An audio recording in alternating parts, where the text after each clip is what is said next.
Hello Weaver, नमस्कार।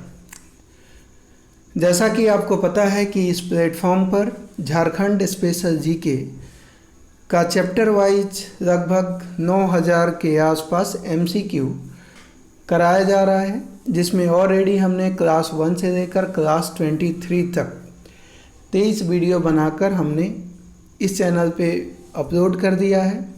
यदि आपने उसको नहीं देखा है तो इस वीडियो को देखने के बाद आप प्लेलिस्ट चेक कर सकते हैं और वहां से आप उसको देख सकते हैं।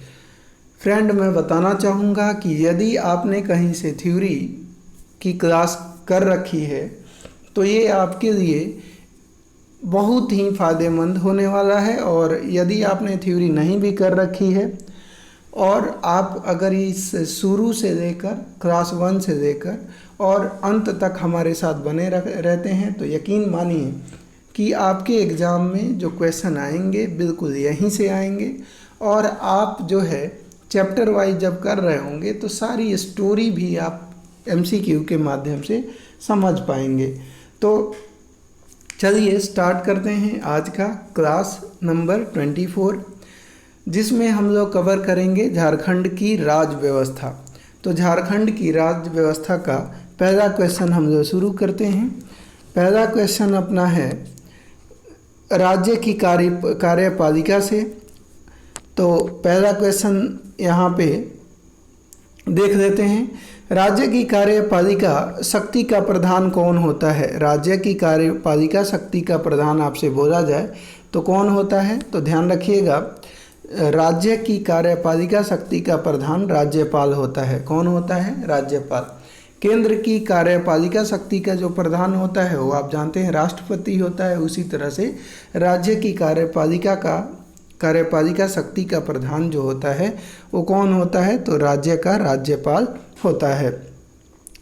राज्य की कार्यपालिका शक्ति का प्रधान राज्यपाल होता है और राज्य कार्यपालिका शक्ति राज्यपाल में निहित होती है। अर्थात राज्य कार्यपालिका का संवैधानिक प्रमुख राज्यपाल होता है, परंतु राज्यों में भी केंद्र की भांति संसदीय प्रणाली लागू है।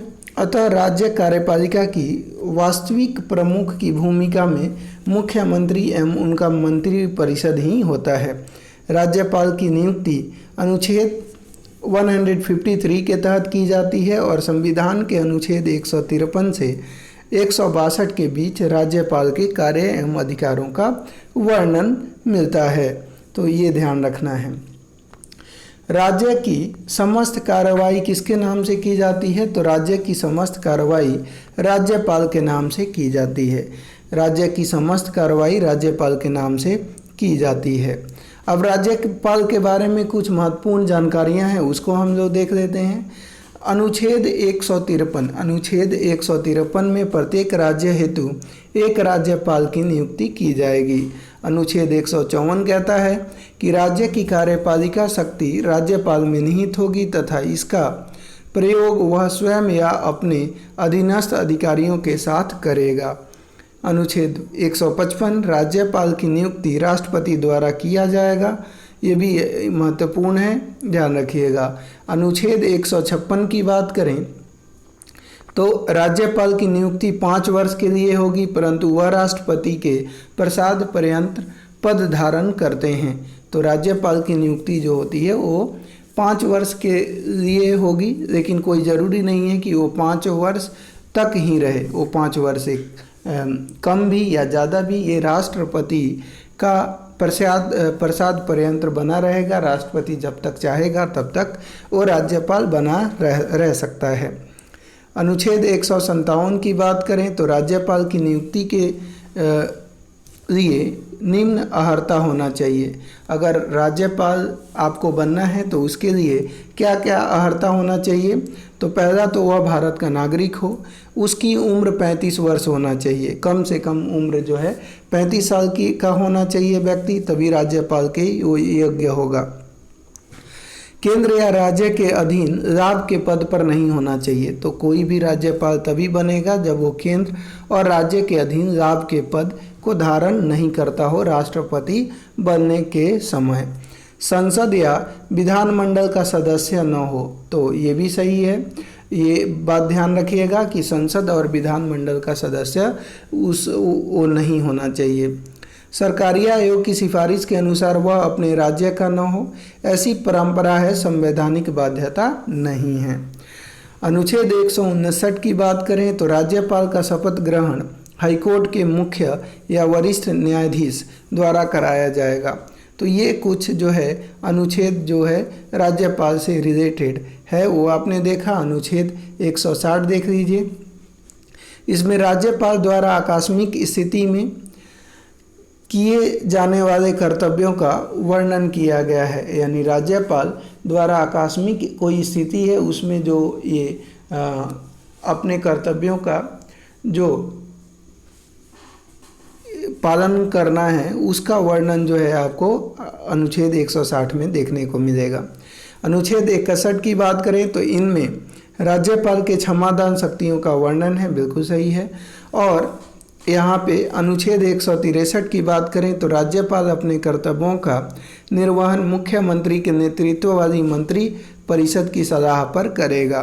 तो ये आर्टिकल 163 के तहत ध्यान रखिएगा कि राज्यपाल जो होगा वो अपने कर्तव्यों का जो निर्वहन होगा वो मुख्यमंत्री और उसकी जो मंत्री परिषद होगी उसी के सलाह के आधार पर ही वो अपने कर्तव्यों का निर्वहन करेगा। अगला क्वेश्चन है कि राज्यपाल की नियुक्ति कौन करता है। तो राज्यपाल की नियुक्ति की बात करें तो भारत का राष्ट्रपति करता है। राज्यपाल की नियुक्ति राष्ट्रपति करता है और राष्ट्रपति के प्रसाद पर्यंत पद राज्यपाल धारण करता है। और राज्यपाल की पदावधि जो है वो 5 वर्षों तक होती है, लेकिन भारत का राष्ट्रपति जब तक चाहेगा वह अपने पद पर बना रह सकता है। राज्यपाल को निम्न में से किस प्रकार की शक्तियां प्राप्त नहीं हैं।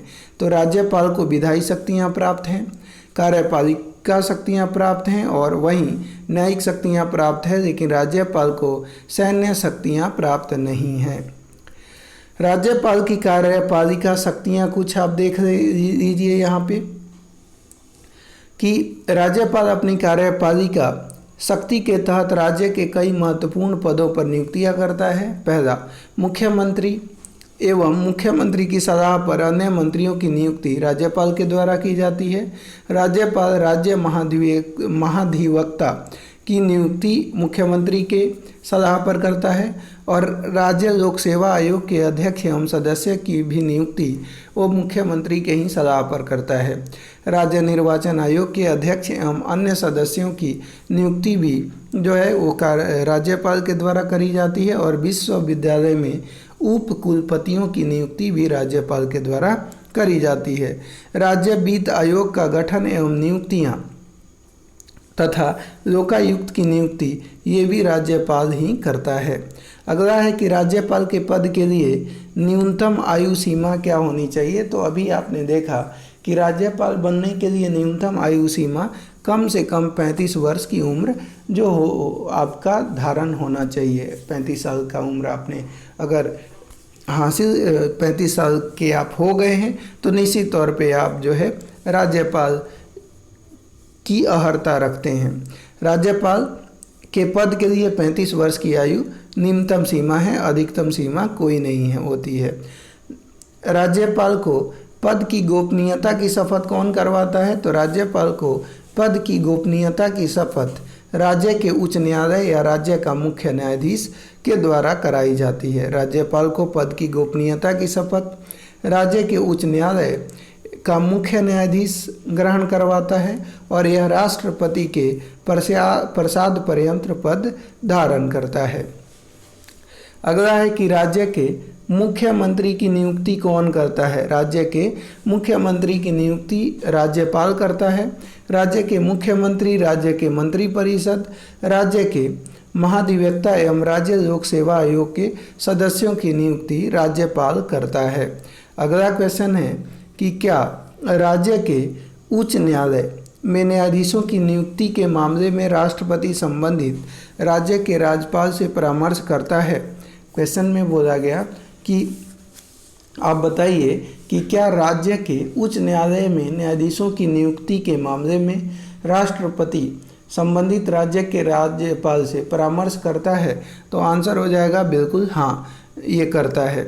हाँ, राज्यपाल अपने न्यायिक अधिकारों का प्रयोग करते हुए राज्य की सूची या समवर्ती सूची के विषय पर आधारित किसी व्यक्ति को मृत्यु दंड को छोड़कर दिए गए अन्य दंड को कम या माफ़ कर सकता है। राज्यपाल उच्च न्यायालय के सलाह पर जिला न्यायाधीशों की नियुक्ति, स्थानांतरण और प्रोन्नति करता है। राज्यपाल राज्य न्यायिक आयोग के सदस्यों की नियुक्ति भी करता है। इस संदर्भ में वह राज्य हाई कोर्ट एवं राज्य लोक सेवा आयोग की सलाह भी देता है। राज्य के विश्वविद्यालयों का कुलाधिपति कौन होता है? राज्य के विश्वविद्यालय का कुलाधिपति कौन होता है? तो राज्य का राज्यपाल होता है। राज्य के विश्वविद्यालयों का कुलाधिपति राज्य का राज्यपाल होता है तथा उप कुलपतियों की नियुक्ति इसी के द्वारा करी जाती है। राज्य विधान मंडल RVM का सत्रावसान करने, सत्र बुलाने तथा विधानसभा को विघटित करने का अधिकार किसे प्राप्त है? तो ये राज्यपाल को प्राप्त है। विधानसभा का सत्र बुलाने, सत्रावसान करने एवं आवश्यकता अनुसार विधानसभा को विघटित करने का कार्य भी राज्यपाल करते हैं। राज्य विधानसभा में प्रारंभिक अभिभाषण प्रत्येक चुनाव के पश्चात तथा प्रत्येक वर्ष के प्रथम सत्र में देते हैं। राज्यपाल विधानमंडल से पारित विधेयक पर हस्ताक्षर करते हैं तथा विधानसभा का सत्र चालू नहीं रहने पर अनुच्छेद 213 के तहत अध्यादेश जारी करते हैं। राज्यपाल द्वारा जारी किया गया अध्यादेश विधानमंडल का सत्र आरंभ होने के 6 माह के भीतर विधि निर्मित हो जानी चाहिए, अन्यथा यह समाप्त माना जाएगा। अगला है, राज्यपाल को किस अपराध में दंडित व्यक्ति की सज़ा माफ़ करने, स्थगित करने और कम करने का अधिकार है? क्या वह मृत्यु दंड को भी माफ़ कर सकता है? तो नहीं, मृत्यु दंड को वह माफ़ नहीं कर सकता। राज्यपाल अपने न्यायिक अधिकारों का प्रयोग करते हुए राज्य सूची, समवर्ती सूची के विषयों पर आधारित किसी व्यक्ति को मृत्यु दंड को छोड़कर दिए गए अन्य दंड को कम या माफ़ कर सकता है। अन्य दंड को कम या माफ़ कर सकता है। अगला है कि राज्यपाल को किस अनुच्छेद के तहत राज्य में राष्ट्रपति शासन की सिफारिश का अधिकार है? राज्यपाल को किस अनुच्छेद के तहत राज्य में राष्ट्रपति शासन की सिफारिश करने का अधिकार है? तो अनुच्छेद 356। राज्यपाल को अनुच्छेद 356 के तहत राज्य में राष्ट्रपति शासन की सिफारिश करने का अधिकार है। राज्यपाल को प्रति माह कितना वेतन मिलता है? तो राज्यपाल को प्रति माह 3.50 3.5 लाख रुपये का वेतन मिलता है। अगला है मुख्यमंत्री एवं मंत्री परिषद। मुख्यमंत्री और मंत्री परिषद का पहला क्वेश्चन, राज्य में शासन का वास्तविक अध्यक्ष कौन होता है? तो राज्य में शासन का वास्तविक अध्यक्ष मुख्यमंत्री होता है। राज्य में शासन व्यवस्था का वास्तविक प्रमुख मुख्यमंत्री होता है।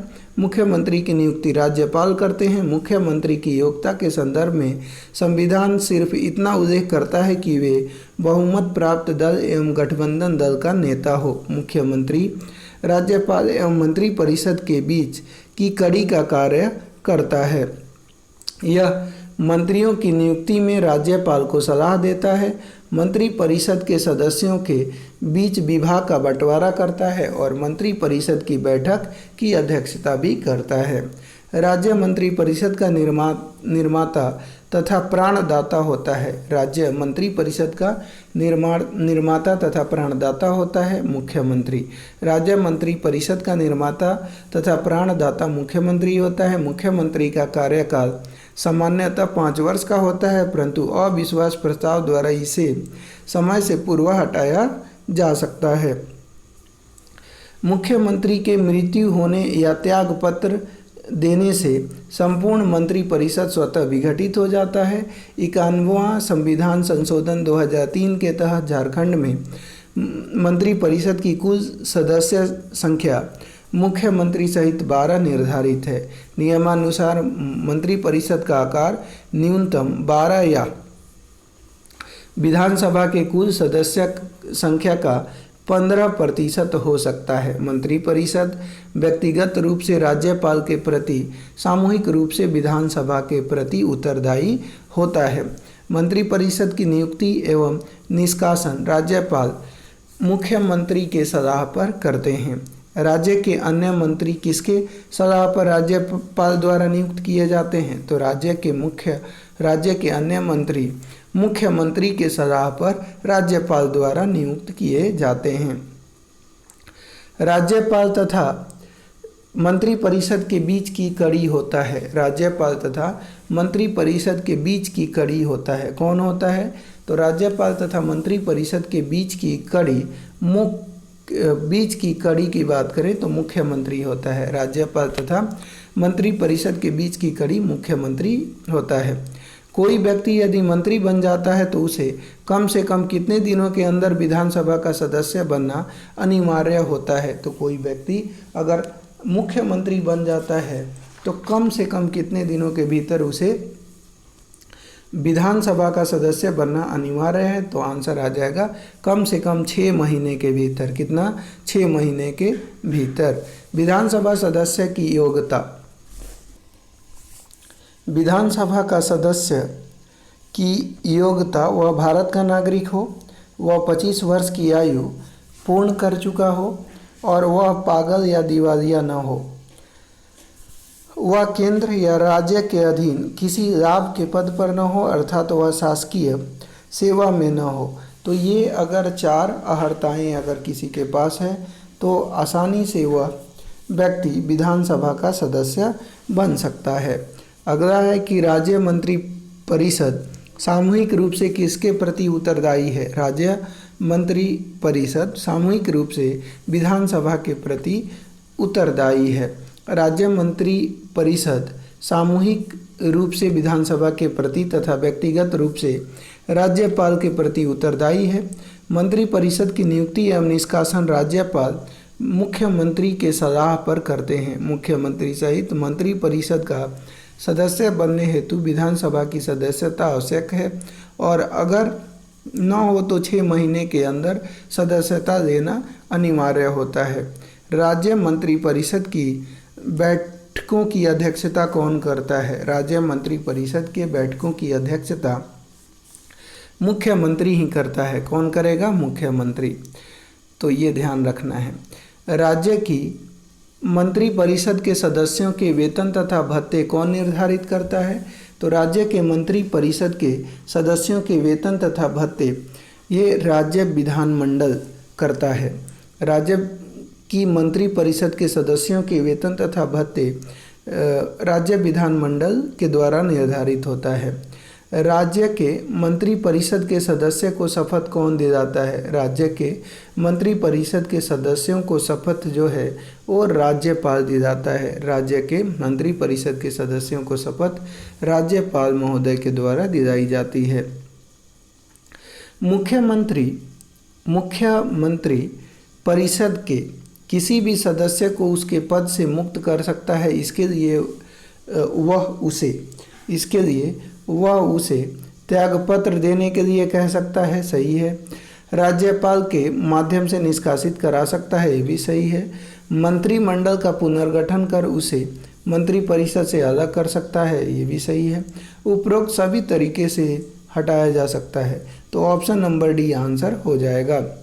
मुख्यमंत्री किसी भी सदस्य को उसके पद से मुक्त कर सकता है। इसके लिए वह उसे त्यागपत्र देने के लिए कह सकता है। राज्यपाल के माध्यम से निष्कासित करा सकता है। मंत्रिमंडल का पुनर्गठन कर उसे मंत्रिपरिषद से अलग कर सकता है। अगला है कि मुख्यमंत्री को उसके पद से उसकी अवधि से पूर्व हटाया जा सकता है यदि मुख्यमंत्री को उसके पद से उसकी अवधि से पूर्व हटाया जा सकता है यदि विधानसभा उसके विरुद्ध अविश्वास प्रस्ताव कर दे। तो ये पहला सही हो गया। दूसरा बोला गया कि राज्य विधायिका के दोनों सदन उसके विरुद्ध अविश्वास प्रस्ताव कर दे। ये गलत है। राज्यसभा अथवा विधान परिषद के सदस्य 2/3 बहुमत से उसके विरुद्ध प्रस्ताव पास कर दें। ये भी गलत है। राज्य पाल के विचार में राज्य का संवैधानिक ढांचा टूट गया हो। तो 1 और 4 दोनों कथन अपने सत्य हो जाएंगे, यानी ऑप्शन नंबर डी आंसर होगा। अगला है कि मुख्यमंत्री के निधन अथवा त्यागपत्र देने पर कौन मुख्यमंत्री बनता है। तो मुख्यमंत्री के निधन अथवा त्यागपत्र देने पर मंत्रिपरिषद अपने आप भंग हो जाती है। कोई मुख्यमंत्री नहीं बनता, बल्कि मंत्रिपरिषद अपने आप भंग हो जाती है। अब आइए महाधिवक्ता के बारे में जानते हैं। तो महाधिवक्ता राज्य सरकार को कानून संबंधी विषयों पर सलाह कौन देता है। तो राज्य सरकार को कानून संबंधी विषयों पर राज्य का महाधिवक्ता राज्य सरकार को कानून संबंधी विषयों पर सलाह महाधिवक्ता देता है। अनुच्छेद 165 के तहत महाधिवक्ता की नियुक्ति की जाती है, जो राज्य सरकार का सर्वोच्च विधि अधिकारी होता है। अगला है कि महाधिवक्ता सदन में मतदान कर सकता है। यह कथन सही है या गलत है। तो महाधिवक्ता सदन में मतदान नहीं कर सकता है, ये कथन सही नहीं बल्कि गलत है। महाधिवक्ता सदन में मतदान कर सकता है, यह कथन गलत है। महाधिवक्ता को राज्य विधानमंडल की बैठक या उसके द्वारा गठित समिति की बैठक में भाग लेने का अधिकार है, हालांकि वह विधानमंडल के कार्य में मतदान का अधिकार नहीं रखता। ये अनुच्छेद 177 में स्पष्ट कहा गया है। महाधिवक्ता किसके प्रसाद पर्यंत पद धारण करता है। तो महाधिवक्ता राज्यपाल के प्रसाद पर्यंत पद धारण करता है। महाधिवक्ता राज्यपाल के प्रसाद पर्यंत पद धारण करता है। इसकी नियुक्ति राज्यपाल करते हैं तथा इसका कार्यकाल सामान्यतः 5 वर्ष या राज्यपाल के प्रसाद पर्यंत पद धारण करते हैं। संविधान द्वारा प्रदत्त विधिक कार्य राज्य सरकार की विधि संबंधी विषयों पर सलाह देना तथा हाईकोर्ट और सुप्रीम कोर्ट में सरकार का पक्ष रखना इनका मुख्य कर्तव्य है। राज्य के प्रथम महाधिवक्ता मंगलम बनर्जी थे। कौन थे? मंगलम बनर्जी, ध्यान रखिएगा। अगला क्वेश्चन है विधायिका से। महाधिवक्ता की योग्यता किस अदालत के न्यायाधीश के बराबर होनी चाहिए। महाधिवक्ता की योग्यता किस अदालत के न्यायाधीश के बराबर होनी चाहिए। तो आंसर हो जाएगा उच्च न्यायालय। महाधिवक्ता की योग्यता उच्च अदालत के न्यायाधीश के बराबर होनी चाहिए। और राज्य में महाधिवक्ता की वहाँ स्थिति है जो केंद्र में महान्यायवादी की स्थिति होती है। प्रत्येक राज्य में एक महाधिवक्ता अनुच्छेद 165 के तहत होगा और महाधिवक्ता राज्य का उच्च विधि अधिकारी होता है। ये भी आपको ध्यान रखना है कि राज्य का सर्वोच्च विधि अधिकारी महाधिवक्ता ही होता है। अगला क्वेश्चन है अपना कि राज्य विधानसभा का गठन संविधान के किस अनुच्छेद के तहत किया जाता है। राज्य विधानसभा का गठन संविधान के किस अनुच्छेद के तहत किया जाता है। तो याद रखिएगा ये अनुच्छेद जो है अपना 170 के तहत किया जाता है। किसके तहत? 170 के तहत। ऑप्शन नंबर सी आंसर हो जाएगा। राज्य विधानसभा का गठन संविधान के अनुच्छेद 170 के तहत किया जाता है। अनुच्छेद 170 के तहत राज्य विधायिका का गठन राज्यपाल एवं विधानमंडल को मिलाकर होता है। चूँकि झारखंड में एक सदनीय विधानमंडल है, अतः विधानसभा ही विधानमंडल कहलाता है। झारखंड में विधानमंडल है। झारखंड में विधानमंडल कैसा है? एक सदात्मक है। झारखंड में विधानमंडल एक सदनात्मक है और सामान्यतः विधानसभा का कार्यकाल 5 वर्ष का होता है। विधानसभा का गठन एवं कार्य तो झारखंड में विधानसभा सदस्यों की संख्या 81 है। कुल 81 में से 28 अनुसूचित जनजाति, 9 अनुसूचित जाति तथा 44 सामान्य श्रेणी की जो है वो सीटें हैं। विधानसभा के सदस्यों की बात करें तो ये जनता द्वारा चुने जाते हैं। बिल्कुल सही है। स्थानीय संस्थाओं द्वारा चुने जाते हैं। गलत। राज्यपाल द्वारा मनोनीत किए जाते हैं। गलत। एक किया जाता है लेकिन सभी तो नहीं किए जाते, तो इसलिए ऑप्शन नंबर ए अपना आंसर हो जाएगा। विधानसभा के सदस्य जनता द्वारा चुने जाते हैं। झारखंड विधानसभा का कार्यकाल 5 वर्ष का होता है। हालांकि किसी भी दल या गठबंधन के पास बहुमत न होने की स्थिति में राज्यपाल समय से पूर्व इसे विघटित भी कर सकता है। विधानसभा की सदस्यता धारण करने हेतु किसी भी उम्मीदवार की न्यूनतम उम्र सीमा 25 वर्ष निर्धारित करी गई है।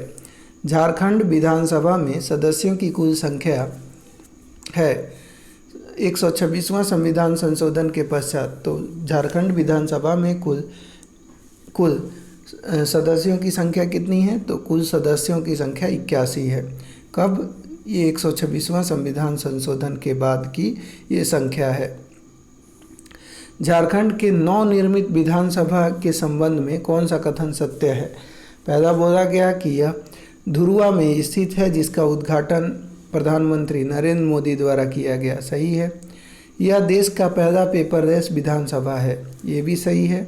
और इसमें 162 सदस्यों के बैठने की व्यवस्था करी गई है। तो सभी के सभी आंसर यहाँ पे सत्य हो जाएंगे। अगला है कि झारखंड विधानसभा में अंतिम एंग्लो इंडियन समुदाय से निर्वाचित होने वाले व्यक्ति थे। झारखंड विधानसभा में अंतिम एंग्लो इंडियन समुदाय से निर्वाचित होने वाले व्यक्ति जेपी गोल्डस्टेन थे। कौन थे? JP Goldstein. झारखंड विधानसभा में अंतिम एंग्लो इंडियन समुदाय से निर्वाचित होने वाले जो व्यक्ति थे वो कौन थे? जेपी गोल्डस्टेन थे। अगला क्वेश्चन है अपना कि विधानसभा में धन विधेयक किसकी पूर्व अनुमति से प्रस्तुत किए जाते हैं? तो विधानसभा में धन विधेयक ये राज्यपाल की पूर्व अनुमति से प्रस्तुत किए जाते हैं। विधानसभा में धन विधेयक राज्यपाल की पूर्व अनुमति से प्रस्तुत किए जाते हैं। धन विधेयक, वित्त विधेयक एवं अन्य विधेयक विधानसभा में प्रस्तुत किए जाते हैं। वार्षिक वित्तीय विवरण बजट भी विधानसभा के समक्ष पेश किया जाता है। विधानसभा का सत्र एक वर्ष में कम से कम कितनी बार आहूत किया जाना चाहिए? तो विधानसभा का सत्र वर्ष में कम से कम, ध्यान रखिएगा, 2 बार आहूत होना चाहिए। कितनी बार? तो 2 बार आहूत होना चाहिए। किस प्रसिद्ध इमारत को झारखंड का प्रथम विधानसभा बनाया गया था? तो किस प्रसिद्ध इमारत को झारखंड का प्रथम विधानसभा बनाया गया था? तो आंसर हो जाएगा लेनिन हॉल। लेनिन हॉल को झारखंड का प्रथम विधानसभा बनाया गया था। झारखंड विधानसभा द्वारा किस तिथि को अपना स्थापना दिवस मनाया जाता है? तो झारखंड विधानसभा द्वारा, ध्यान रखिएगा, ये 22 नवंबर को अपना स्थापना दिवस मनाया जाता है। झारखंड राज्य में निम्नलिखित में से कौन से 2 जिले हैं जिनमें सभी विधानसभा क्षेत्र अनुसूचित जनजाति के लिए आरक्षित हैं? झारखंड राज्य में निम्नलिखित में से कौन से 2 जिले हैं जिनमें सभी विधानसभा क्षेत्र अनुसूचित जनजातियों के लिए आरक्षित हैं? तो कौन से हैं आरक्षित हैं? तो ये ध्यान रखिएगा, आपका आंसर हो जाएगा गुमला और लोहरदगा। ध्यान रखना है कि गुमला और लोहरदगा जो हैं ये अनुसूचित जनजातियों के लिए आरक्षित हैं। झारखंड राज्य में गुमला और लोहरदगा 2 जिले हैं जिनमें सभी विधानसभा क्षेत्र अनुसूचित जनजातियों के लिए आरक्षित हैं। विधानसभा की कार्यवाही का संचालन कौन करता है? विधानसभा की कार्यवाही का संचालन जो है वो विधानसभा अध्यक्ष के द्वारा करी जाती है। विधानसभा की कार्रवाई का संचालन विधानसभा अध्यक्ष के द्वारा करी जाती है।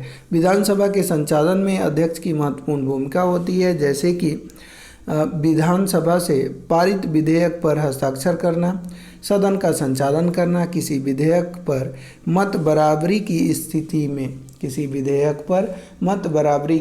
में निर्णायक मत देना, कोई विधेयक धन विधेयक है या नहीं इस पर अंतिम निर्णय करना, कोरम के अभाव में सदन को स्थगित करने का अधिकार, सदन के संचालन हेतु नियम बनाने का अधिकार, विशेषाधिकारों का उल्लंघन करने पर सदस्यों को निष्कासित करने का अधिकार, 10वीं अनुसूची के तहत सदस्य की अर्हता से उत्पन्न विवाद पर निर्णय देने का अधिकार। तो ये सारी चीज़ें ध्यान रखेंगे। झारखंड विधानसभा के अध्यक्ष का चुनाव होता है। तो कैसे होता है? तो विधानसभा के सदस्यों के द्वारा झारखंड विधानसभा के अध्यक्ष का चुनाव होता है। झारखंड विधानसभा के अध्यक्ष का चुनाव विधानसभा के सदस्यों के द्वारा होता है। विधानसभा अध्यक्ष को उसके पद की शपथ कौन दिलाता है? तो विधानसभा के अध्यक्ष को उसके पद की शपथ जो है वो राज्यपाल के द्वारा दी जाती है। विधानसभा अध्यक्ष को उसके पद की शपथ राज्यपाल दिलाता है। विधानसभा एवं उपाध्यक्ष की बात करें तो अध्यक्ष एवं उपाध्यक्ष की नियुक्ति विधानसभा के निर्वाचित सदस्य अपने बीच के सदस्यों से ही किसी एक को निर्वाचित करते हैं। विधानसभा अध्यक्ष अपना त्यागपत्र एक दूसरे को भेजते हैं। अगला है, नेक्स्ट है कि अस्थायी विधानसभा अध्यक्ष यानी प्रोटेम स्पीकर की नियुक्ति कौन करता है? तो अस्थायी विधानसभा की नियुक्ति राज्यपाल करता है। कौन करेगा? राज्यपाल। अस्थायी विधानसभा अध्यक्ष यानी प्रोटेम स्पीकर की नियुक्ति राज्यपाल करता है। प्रोटेम स्पीकर की नियुक्ति राज्यपाल करते हैं, जिनके संदर्भ में यह परंपरा रही है कि नवनिर्वाचित विधानसभा की प्रथम बैठक या नए अध्यक्ष के चयन के पूर्व बैठक की अध्यक्षता प्रोटेम स्पीकर करेगा। इस प्रकार प्रोटेम स्पीकर का कार्य मुख्यतः सदन की प्रथम बैठक की अध्यक्षता करना एवं नवनिर्वाचित सदस्यों को विधानसभा की शपथ दिलाना होता है। कोई विधेयक धन विधेयक है या नहीं, इसका फैसला कौन करता है? तो विधानसभा अध्यक्ष जो है ये फैसला करेगा कि कोई विधेयक धन विधेयक है या नहीं है। विधानसभा अध्यक्ष तथा उपाध्यक्ष को विधानसभा द्वारा पारित प्रस्ताव के आधार पर पद से हटाया जा सकता है। ऐसा कोई प्रस्ताव पेश करने के कितने दिन पूर्व इसकी सूचना उसे देनी पड़ती है? विधानसभा अध्यक्ष तथा उपाध्यक्ष को विधानसभा द्वारा पारित प्रस्ताव के आधार पर पद से हटाया जा सकता है। ऐसा कोई प्रस्ताव पेश करने के कितने दिन पूर्व इसकी सूचना उसे देनी पड़ती है? तो 14 दिन पूर्व विधानसभा अध्यक्ष तथा उपाध्यक्ष को विधानसभा द्वारा पारित प्रस्ताव के आधार पर पद से हटाया जा सकता है। ऐसा कोई प्रस्ताव पेश करने के 14 दिन पूर्व इसकी सूचना उसे देनी पड़ती है। झारखंड में सांसदों की कुल संख्या कितनी है? तो झारखंड में सांसदों की कुल संख्या यानी राज्यसभा और लोकसभा की बात यहाँ पे करी जा रही है, तो वो कुल हो जाएंगे 20 हो जाएंगे और 14 जो है लोकसभा और 6 राज्यसभा, ये ध्यान रखिएगा। तो 14 सांसद लोकसभा के लिए प्रत्यक्ष रूप से जनता द्वारा चुने जाते हैं, जबकि 6 सांसद विधानसभा सदस्यों द्वारा राज्यसभा के लिए अप्रत्यक्ष रूप से चुने जाते हैं। झारखंड में लोकसभा सीटों की कुल संख्या कितनी है? तो अभी बोला कि लोकसभा सीटों की संख्या 14 है और राज्यसभा सीटों की संख्या कितनी है? 6 है, जिसमें झारखंड में लोकसभा सीटों की संख्या 14 है, जिसमें 5 सीटें अनुसूचित जनजाति के लिए, वहीं 1 सीटें अनुसूचित जाति के लिए तथा 8 सीटें सामान्य वर्ग के लिए आरक्षित है। झारखंड का सबसे बड़ा संसदीय क्षेत्र कौन है?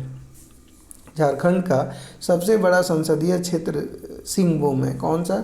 झारखंड का सबसे बड़ा संसदीय क्षेत्र सिंहभूम है तथा सबसे छोटा संसदीय क्षेत्र चतरा है, जिसका विस्तार चतरा जिले के अलावा पलामू एवं लातेहार के कुछ क्षेत्रों तक फैला हुआ है। निम्न में से कौन लोकसभा क्षेत्र अनुसूचित जनजाति के लिए आरक्षित है? तो इनमें से कौन सा लोकसभा क्षेत्र अनुसूचित जनजाति के लिए आरक्षित है? तो राजमहल, सिंहभूम, दुमका, ये सभी के सभी अपने कथन सही हो जाएंगे। तो राजमहल, दुमका, पश्चिमी सिंहभूम, खूंटी, लोहरदगा और लोहरदगा। राजमहल 1, दुमका 2, पश्चिमी सिंहभूम 3, खूंटी 4, लोहरदगा 5, ये 5 लोकसभा अनुसूचित जनजाति के लिए आरक्षित हैं, ये ध्यान रखेंगे। अगला है अपना न्यायपालिका को देखते हैं। झारखंड का उच्च न्यायालय देश का कौन सा उच्च न्यायालय है? तो झारखंड का उच्च न्यायालय देश का 21वां उच्च न्यायालय है और झारखंड की राजधानी आपको पता है कि झारखंड की राजधानी रांची है और बोला जाए कि इसका जो है दूसरी राजधानी, उप राजधानी किसे बोला जाता है? तो दुमका को। किसको? दुमका को। झारखंड उच्च न्यायालय किस तिथि को अस्तित्व में आया था? तो झारखंड उच्च न्यायालय की बात करें तो ये 15 नवंबर 2000 को अस्तित्व में आया था। झारखंड उच्च न्यायालय जो है झारखंड राज्य में न्यायपालिका की सर्वोच्च इकाई हाई कोर्ट है, जिसका गठन आर्टिकल 214 के तहत किया गया है। झारखंड हाई कोर्ट भारत का 21वां हाई कोर्ट है, जिसमें मुख्य न्यायाधीश सहित कुल जजों की संख्या 25 निर्धारित है। हाई कोर्ट में न्यायाधीशों की संख्या का निर्धारण राष्ट्रपति करते हैं। हाई कोर्ट के मुख्य न्यायाधीश की नियुक्ति राष्ट्रपति तथा भारत के मुख्य न्यायाधीश एवं राज्यपाल की सलाह पर करते हैं। इसी प्रकार हाई कोर्ट के अन्य न्यायाधीश की नियुक्ति भी राष्ट्रपति भारत के मुख्य न्यायाधीशों तथा राज्यपाल एवं राज्य हाई कोर्ट के मुख्य न्यायाधीश के सलाह पर करते हैं। हाई कोर्ट के मुख्य एवं अन्य न्यायाधीशों के अवकाश ग्रहण करने की उम्र सीमा 62 वर्ष निर्धारित करी गई है। कितने वर्ष? 62 ईयर्स। झारखंड उच्च न्यायालय में कुल न्यायाधीशों की संख्या मुख्य न्यायाधीश सहित कितनी है?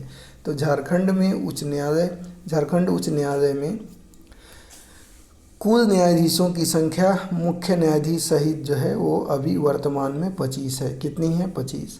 उच्च न्यायालय का मुख्य न्यायाधीश कौन नियुक्त करता है? तो उच्च न्यायालय का मुख्य न्यायाधीश की बात करें तो ये कौन करता है? तो ध्यान रखिएगा, ये भारत के जो राष्ट्रपति होते हैं, ध्यान रखिएगा, भारत के राष्ट्रपति भारत के मुख्य न्यायाधीश तथा राज्यपाल के परामर्श से करते हैं। अगला क्वेश्चन है अपना कि उच्च न्यायालय के मुख्य न्यायाधीश तथा अन्य न्यायाधीश किस आयु पर अवकाश करते हैं? उच्च न्यायालय के मुख्य न्यायाधीश तथा अन्य न्यायाधीश किस आयु पर अवकाश प्राप्त करते हैं? तो ये 62 वर्ष की उम्र पर अवकाश प्राप्त करते हैं। अगला है अपना कि उच्च न्यायालय के मुख्य न्यायाधीश को प्रति माह कितना वेतन मिलता है? तो उच्च न्यायालय के मुख्य न्यायाधीश को प्रति माह, ध्यान रखिएगा कि ये 2,50,000 रुपये वेतन मिलता है। उच्च न्यायालय के मुख्य न्यायाधीश को प्रति माह 2,50,000 रुपये मिलता है तथा उच्च न्यायालय के अन्य जो न्यायाधीश हैं उनको 2,25,000 रुपये वेतन मिलता है। उच्च न्यायालयों को मौलिक अधिकारों को लागू करने के लिए लेख जारी करने का अधिकार है।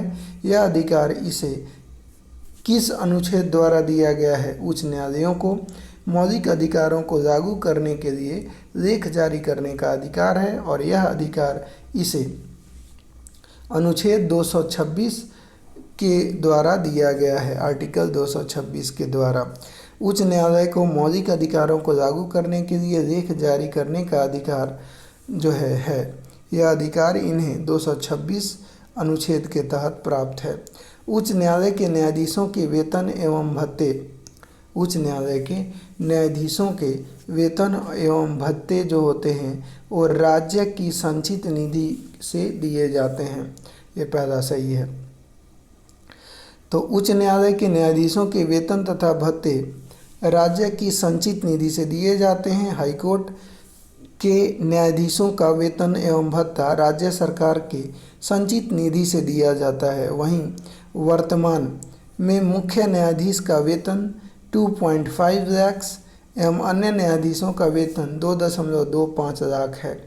हाईकोर्ट अनुच्छेद 226 के तहत मूल अधिकारों के उल्लंघन की दिशा में 5 रिट अभिलेख जारी करने का अधिकार रखता है। राज्य न्यायपालिका के अंतर्गत जिला स्तर पर अधीनस्थ न्यायालय होते हैं, जिसका वर्णन संविधान के अनुच्छेद 233 से 36 के बीच करी गई है। अधीनस्थ न्यायालय के अंतर्गत जिला अदालतें, मुंसिफ मजिस्ट्रेट अदालत, विशेष न्यायिक मजिस्ट्रेट अदालत आदि आते हैं। जिला न्यायाधीशों की नियुक्ति राज्य के राज्यपाल हाईकोर्ट के परामर्श से करते हैं। उच्च न्यायालय प्रत्यक्ष रूप से किसके अधीन है? उच्च न्यायालय प्रत्यक्ष रूप से किसके अधीन है? तो आंसर हो जाएगा भारत के सर्वोच्च न्यायालय के अधीन है। अगला है उच्च न्यायालय प्रत्यक्ष रूप से भारत के सर्वोच्च न्यायालय के अधीन है। उच्च न्यायालय के न्यायाधीशों की संख्या कौन निर्धारित करता है? उच्च न्यायालय के न्यायाधीशों की संख्या भारत का राष्ट्रपति निर्धारित करता है। कौन निर्धारित करेगा? भारत का राष्ट्रपति। लोक सेवा आयोग, झारखंड का लोक सेवा आयोग। झारखंड लोक सेवा आयोग का गठन कब हुआ? तो झारखंड लोक सेवा आयोग का गठन 2002 में हुआ। कब हुआ? तो झारखंड लोक सेवा आयोग का गठन 2002 में किया गया। झारखंड लोक सेवा आयोग का गठन 2002 में किया गया। इसका मुख्यालय रांची स्थित है। वर्तमान में इस आयोग के अध्यक्ष सहित 5 सदस्य कार्यरत हैं। आयोग की सदस्यों की संख्या का निर्धारण राज्यपाल करते हैं। झारखंड लोक सेवा आयोग का मुख्यालय कहाँ है? झारखंड लोक सेवा आयोग का मुख्यालय रांची है। झारखंड लोक सेवा आयोग का मुख्यालय रांची है और झारखंड लोक सेवा आयोग के अध्यक्ष एवं सदस्यों की नियुक्ति राज्यपाल करते हैं। सदस्यों का कार्यकाल 6 वर्ष या 62 वर्ष जो पहले पूरा होता है यही इनका कार्यकाल माना जाता है। आयोग के सदस्य अपना त्याग पत्र भी राज्यपाल को देते हैं। झारखंड लोक सेवा आयोग के प्रथम प्रतियोगिता परीक्षा का आयोजन 13 अगस्त 2003 को किया गया था। झारखंड लोक सेवा आयोग के प्रथम अध्यक्ष फटिक चंद्र हेम्ब्रम थे, जबकि वर्तमान अध्यक्ष सेवानिवृत्त IAS अधिकारी मैरियम निरीमा किरकेटा हैं। अगला है कि झारखंड लोक सेवा आयोग के सदस्यों की संख्या कौन नियत करता है? झारखंड लोक सेवा आयोग के सदस्यों की संख्या राज्यपाल नियत करते हैं। अगला है कि झारखंड राज्य लोक सेवा आयोग के सदस्यों की संख्या राज्यपाल नियत करते हैं और राज्यपाल लोक सेवा आयोग संवैधानिक एवं सलाहकारी निकाय है। झारखंड में राजपत्रित एवं अराजपत्रित पदों के लिए संयुक्त प्रतियोगिता परीक्षा का आयोजन कौन करता है? झारखंड में राजपत्रित एवं अराजपत्रित पदों के लिए संयुक्त प्रतियोगिता परीक्षा का आयोजन किसके द्वारा किया जाता है? तो आंसर हो जाएगा झारखंड लोक सेवा आयोग के द्वारा। अगला है झारखंड लोक सेवा आयोग के अध्यक्ष तथा सदस्यों की नियुक्ति कौन करता है? झारखंड लोक सेवा आयोग के अध्यक्ष तथा सदस्यों की नियुक्ति राज्यपाल करता है। झारखंड लोक सेवा आयोग के अध्यक्ष तथा सदस्यों की नियुक्ति राज्यपाल करता है। झारखंड लोक सेवा आयोग के सदस्य अपना त्याग पत्र भी राज्यपाल को ही देते हैं। झारखंड लोक सेवा आयोग में नियुक्तियों के लिए पहली प्रतियोगिता कब आयोजित की गई थी? तो ध्यान रखिएगा, झारखंड लोक सेवा आयोग में राज्य के नियुक्तियों के लिए पहली प्रतियोगिता परीक्षा जो है वो 17 अगस्त 2003 को आयोजित की गई थी। कब करी गई थी? 17 अगस्त 2003 को। झारखंड की प्रशासकीय व्यवस्था राज्य प्रशासन का मुख्य केंद्र होता है। राज्य प्रशासन का मुख्य केंद्र सचिवालय होता है। राज्य प्रशासन का मुख्य केंद्र शीर्ष संस्था सचिवालय होता है। झारखंड सचिवालय 3 भागों में विभक्त है: प्रोजेक्ट भवन धुरुआ, नेपाल हाउस डोरंडा एवं आंड्रे हाउस राजभवन रांची। सचिवालय के संबंध में कौन सा कथन सत्य है? सचिवालय के संदर्भ में कौन सा कथन सत्य है? यह राज्य प्रशासन का प्रधान केंद्रीय प्रशासनिक निकाय है। झारखंड का प्रशासनिक मुख्यालय रांची स्थित सचिवालय में है और झारखंड का सचिवालय 3 भागों प्रोजेक्ट भवन, नेपाल हाउस और अंडे हाउस में बटा हुआ है। पहला, दूसरा, तीसरा सभी के सभी कथन अपने सत्य हो जाएंगे। सचिवालय का प्रधान कहलाता है, सचिवालय का प्रधान जो होता है मुख्य सचिव होता है। सचिवालय का प्रधान मुख्य सचिव कहलाता है। यह राज्य का जन संपर्क पदाधिकारी होता है जो प्रशासन एवं सरकार के बीच कड़ी का कार्य करता है। सचिवालय का अर्थ होता है, सचिवालय का अर्थ होता है, तो ध्यान रखिएगा सचिवालय का अर्थ की बात करी जाए तो इसका अर्थ जो होता है दोस्तों देख लेते हैं आगे। सचिवालय का अर्थ क्या होता है? तो सचिवालय का अर्थ मुख्य सचिव एवं सचिव का कार्यालय होता है। सचिवालय का अर्थ मुख्य सचिव एवं सचिव का कार्यालय से है। झारखंड में कितने प्रमंडल हैं? तो झारखंड में कुल जो है 5 प्रमंडल हैं। कितने प्रमंडल हैं? 5 प्रमंडल हैं। झारखंड में 5 प्रमंडल हैं। झारखंड निर्माण के समय 4 प्रमंडल थे। झारखंड का नवनिर्मित प्रमंडल कोल्हान प्रमंडल है। ठीक है, तो ध्यान रखिएगा। उत्तरी छोटा नागपुर प्रमंडल का मुख्यालय कहाँ है? उत्तरी छोटा नागपुर प्रमंडल का मुख्यालय हजारीबाग है और उत्तरी छोटा नागपुर प्रमंडल का मुख्यालय हजारीबाग है। इसके अंतर्गत 7 जिले आते हैं: चतरा, हजारीबाग, कोडरमा, गिरिडीह, धनबाद, बोकारो और रामगढ़। ये 7 जिले जो है उत्तरी छोटा नागपुर प्रमंडल के अंतर्गत आते हैं। दक्षिणी छोटा नागपुर प्रमंडल का मुख्यालय कहाँ पे है? तो दक्षिणी छोटा नागपुर प्रमंडल का मुख्यालय ध्यान रखना है कि ये रांची में है और दक्षिणी छोटा नागपुर प्रमंडल में रांची, खूंटी, सिमडेगा, गुमला और लोहरदगा आते हैं। संथाल परगना प्रमंडल का मुख्यालय कहाँ पे है? तो ये दुमका में है और संथाल परगना प्रमंडल के अंतर्गत 6 जिले आते हैं: साहिबगंज, गोड्डा, पाकुड़, दुमका, देवघर और जामताड़ा। कोल्हान प्रमंडल का मुख्यालय कहाँ पे है? तो ध्यान रखिएगा, इसका मुख्यालय जो है वो चाईबासा में है और इसके अंतर्गत अगर हम बात करें तो पूर्वी सिंहभूम, सरायकेला खरसावां और पश्चिमी सिंहभूम 3 जिले आते हैं। पलामू प्रमंडल का मुख्यालय कहाँ पे है? तो ये मेदिनीनगर है और पलामू प्रमंडल में 3 जिले आते हैं: गढ़वा, पलामू और लातेहार। अगला है कि झारखंड में कुल कितने जिले हैं? तो आपको पता होगा झारखंड में कुल जो है 24 जिले हैं। राज्य निर्माण के समय झारखंड में कुल 18 जिले हुआ करते थे। ठीक है, नेक्स्ट क्वेश्चन है अपना कि झारखंड राज्य के गठन के बाद 6 नए जिले बनाए गए। झारखंड राज्य के गठन के बाद 6 नए जिले बनाए गए। कौन कौन से? तो लातेहार, सिमडेगा, जामताड़ा, सरायकेला खरसावां और खूंटी और साथ में रामगढ़। तो ध्यान रखिएगा, झारखंड में राज्य गठन के बाद 6 नए जिले बनाए गए। कौन कौन से? लातेहार, सिमडेगा, जामताड़ा, सरायकेला खरसावां और खूंटी और रामगढ़। तो ये आपको ध्यान रखना है।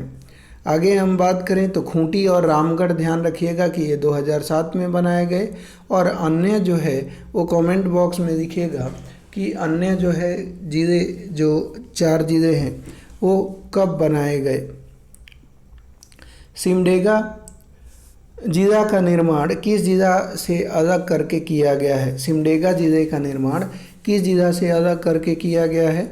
तो ये आपको ध्यान रखना है, गुमला से इसको काटकर और सिमडेगा जिला बनाया गया। तो सिमडेगा जिले का निर्माण 30 अप्रैल 2001 को गुमला से अलग करके जिला बनाया गया था।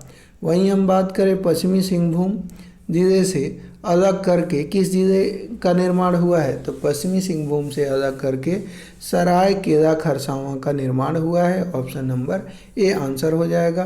तो ये भी 30 अप्रैल 2001 को बनाया गया था। झारखंड का 23वां जिला किसे बनाया गया? तो झारखंड का 23वां जिला खूंटी को बनाया गया।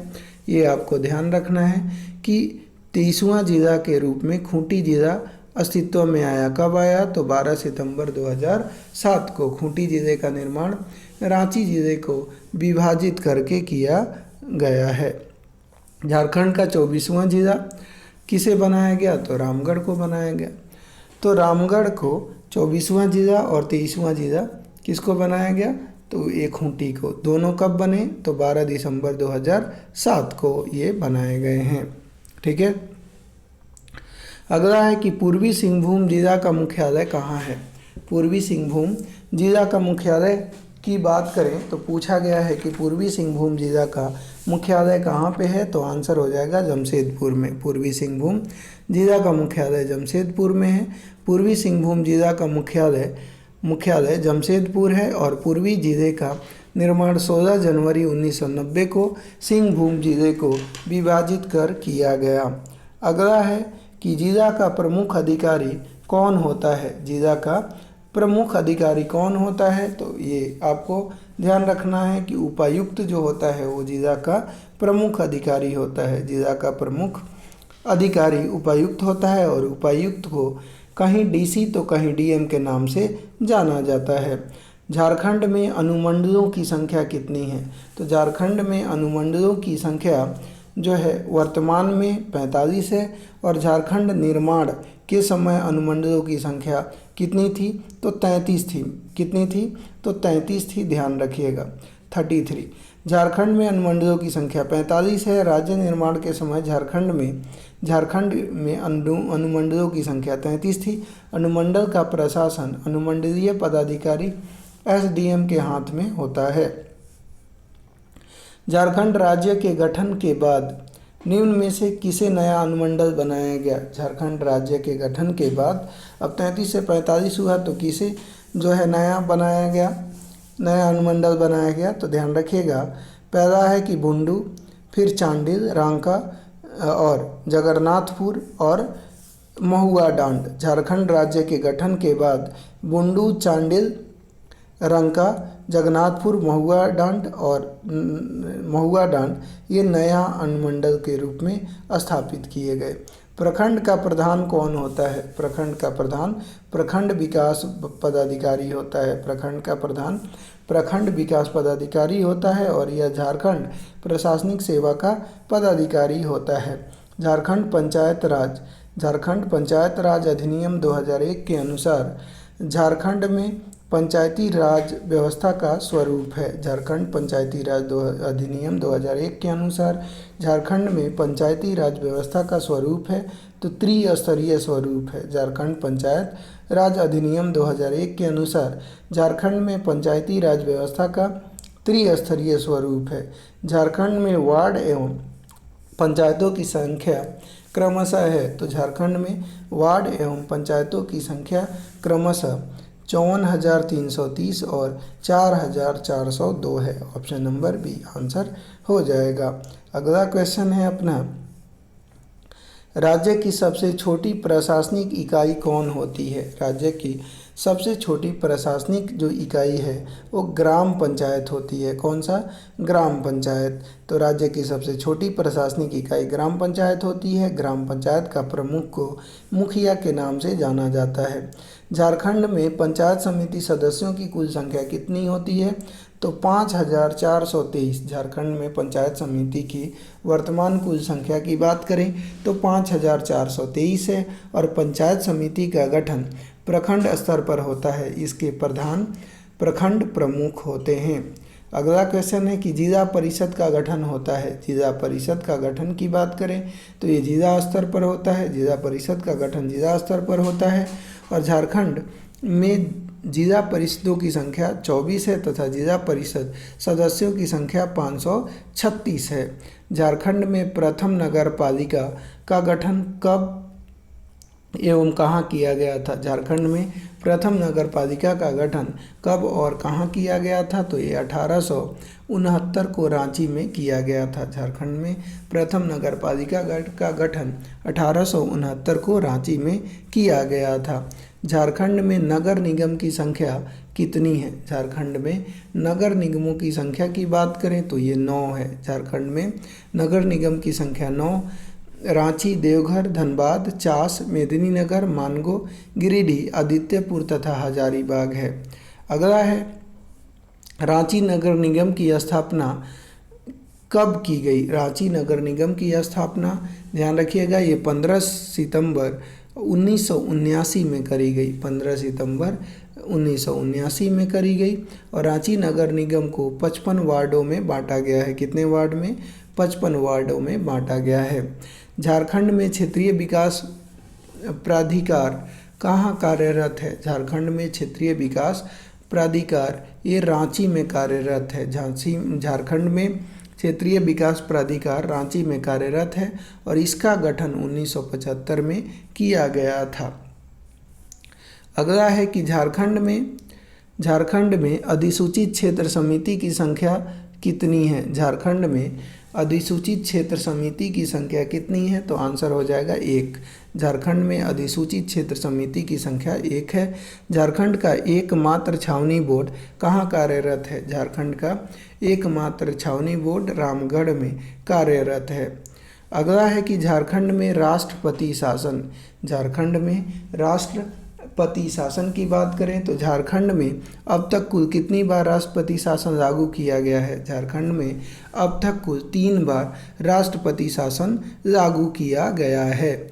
झारखंड में पहली बार राष्ट्रपति शासन 19 जनवरी 2009 को लागू किया गया। उस समय झारखंड के राज्यपाल कौन थे? तो उस समय झारखंड के राज्यपाल सैयद सिबते रजी थे। झारखंड में पहली बार राष्ट्रपति शासन 19 जनवरी 2009 को लागू किया गया। उस समय झारखंड के राज्यपाल सैयद सिबते रजी तथा मुख्यमंत्री शिबू सोरेन थे। अगला है कि झारखंड में दूसरी बार राष्ट्रपति शासन लागू कब किया गया? तो झारखंड में दूसरी बार राष्ट्रपति शासन 1 जून 2010 को लागू किया गया। झारखंड में दूसरी बार राष्ट्रपति शासन जब लागू हुआ उस समय राज्यपाल कौन था? झारखंड में जब दूसरी बार राष्ट्रपति शासन लागू हुआ उस समय राज्यपाल कौन था? तो ध्यान रखिएगा MOH फारूक थे। कौन थे? झारखंड में दूसरी बार राष्ट्रपति शासन जब लागू हुआ तो उस समय राज्यपाल MOH फारूक थे। अगला क्वेश्चन है दोस्तों, तो इस तरह से हमने जो है कवर कर दिया झारखंड का पूरा राज्य व्यवस्था। अब हम लोग आगे आज डिस्कस करेंगे झारखंड के प्रमुख विभूतियों को। तो विभूतियों को जो है चलिए शुरू करते हैं। इसमें क्या क्या कवर करेंगे? तो पहले तो हम डिस्कस करेंगे स्वतंत्रता संग्राम से जुड़े विभूति, फिर हम डिस्कस करेंगे राज्य गठन से जुड़े विभूति और फिर डिस्कस करेंगे अन्य प्रमुख विभूति। तो चलिए स्वतंत्रता संग्राम से जुड़े विभूतियों को देखते हैं। तो पहले आपके जो लीजेंड स्टार हैं, लीजेंड जो इतिहास के हीरो जो रहे हैं तिलका मांझी, उनको देखते हैं। भारतीय स्वाधीनता संग्राम के पहले विद्रोही शहीद कौन थे? तो भारतीय स्वतंत्रता संग्राम के पहले विद्रोही शहीद तिलका मांझी थे। भारतीय स्वतंत्रता संग्राम के पहले विद्रोही शहीद तिलका मांझी थे और तिलका मांझी का जन्म सुल्तानगंज बिहार के तिलकपुर गांव में 11 फरवरी 1750 ईस्वी को हुआ था। तिलका मांझी राजमहल क्षेत्र के संथालों से संबंधित थे। तिलका मांझी राजमहल क्षेत्र के संथालों से संबंधित थे। अगला है कि तिलका मांझी को अन्य किस नाम से जाना जाता है? तो तिलका मांझी को अन्य नाम इनका जाबरा पहाड़िया है।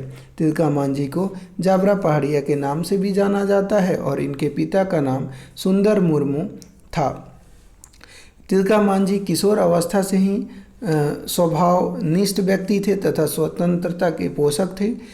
तिलका आंदोलन का नेतृत्व तिलका मांझी के द्वारा करा गया। झारखंड के स्वतंत्रता सेनानी तिलका मांझी के संदर्भ में कौन सा कथन सही है? झारखंड के स्वतंत्रता सेनानी तिलका मांझी के बारे में कौन सा कथन सही है? सत्य कथन की पहचान आपको करनी है। तो बोला गया तिलका मांझी के विद्रोह का केंद्र भागलपुर के निकट वंचरी नामक गांव था। ये सही है। दूसरा की बात करें तो तिलका मांझी अपने विद्रोह के प्रसार हेतु आम के पत्ते का प्रयोग संदेश के रूप में करते थे। तो दूसरा गलत हो गया। ये सखुआ के पत्ते का प्रयोग जो है संदेश के रूप में करते थे। तो ऑप्शन नंबर ए आंसर हो जाएगा। अगला क्वेश्चन है अपना कि झारखंड के स्वतंत्रता सेनानी तिलका मांझी के संदर्भ में कौन सा कथन सही नहीं है? झारखंड के स्वतंत्रता सेनानी तिलका मांझी के संदर्भ में कौन सा कथन सत्य नहीं है? तो सत्य नहीं है की पहचान करनी है। तो तिलका मांझी गुरिल्ला युद्ध में दक्ष थे, ये तो सत्य है। अंग्रेज अधिकारी क्लीवलैंड उन्हें आतंक का पर्याय मानता था, ये भी सही है। और तिलका मांझी ने क्लीवलैंड को 13 जनवरी 1784 को अपने तीरों से मार गिराया, ये भी सही है। पूरी ब्रिटिश फौज में क्लीवलैंड की मौत से दहशत फैल गई। तो ये सभी के सभी कथन सत्य हैं, वो असत्य पूछ रहा है।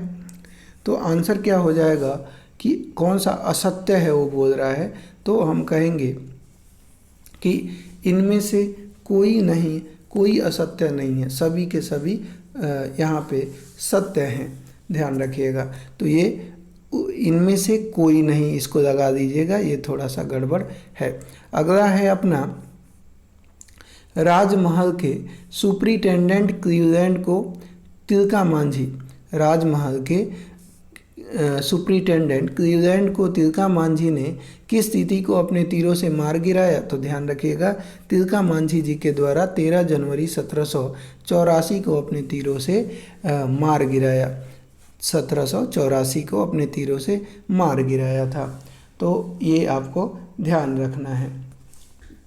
यहाँ पे दोस्तों एक काम करेंगे, यहाँ पे जो असत्य जो लिखा हुआ है, कौन सा कथन सही नहीं है, कौन सा कथन सही है ये बताइएगा, तो सभी के सभी कथन सही हो जाएंगे।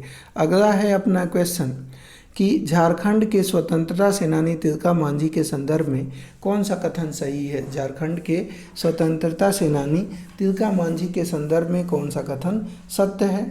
तो सत्य की पहचान करनी है, तो ध्यान रखिए, यहाँ पे देखते हैं कि कौन सा कथन सही है।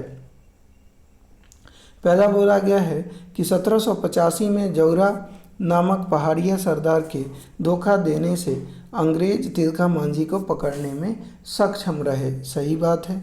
फिर जिसके बाद अंग्रेजों ने बरगद के पेड़ से लटकाकर इन्हें फांसी दे दी, ये भी सही है। और तिलका मांझी को झारखंड के स्वतंत्रता सेनानी में से प्रथम शहीद होने का गौरव प्राप्त है। तो ये सभी के सभी जो है वो कथन सही हो जाएंगे, यानी ऑप्शन नंबर बी अपना आंसर हो जाएगा। तिलका मांझी को कहाँ फांसी दी गई? तो तिलका मांझी को ध्यान रखिएगा, ये भागलपुर में फांसी दी गई थी। तिलका मांझी को 1785 ईस्वी में भागलपुर में बरगद के पेड़ पर लटकाकर फांसी दी गई। क्रांतिकारी तिलका मांझी की स्मृति में भागलपुर में कचहरी के निकट उनकी एक मूर्ति स्थापित की गई है। उन्हीं के नाम पर भागलपुर विश्वविद्यालय का पुनः नामकरण तिलका मांझी विश्वविद्यालय 1991 में रखा गया। तिलका मांझी को जाबरा पहाड़िया के नाम से जाना जाता है और अंग्रेजों के विरुद्ध विद्रोह करने वाले प्रथम आदिवासी जनजाति नेता होने का गौरव प्राप्त है उनको, और इन्हीं के आदि गौरव प्राप्त है और इन्हें आदि विद्रोही के भी नाम से जाना जाता है। अगले महान विभूति हैं हमारे बुद्धू भगत। तो बुद्धू भगत को हम लोग जानते हैं। कोल विद्रोह के नायक बुद्धू भगत का जन्म कब हुआ था? तो कोल विद्रोह के नायक बुद्धू भगत का जन्म, ध्यान रखिएगा कि ये 17 फरवरी और 1792 में हुआ था, 17 फरवरी 1792 में।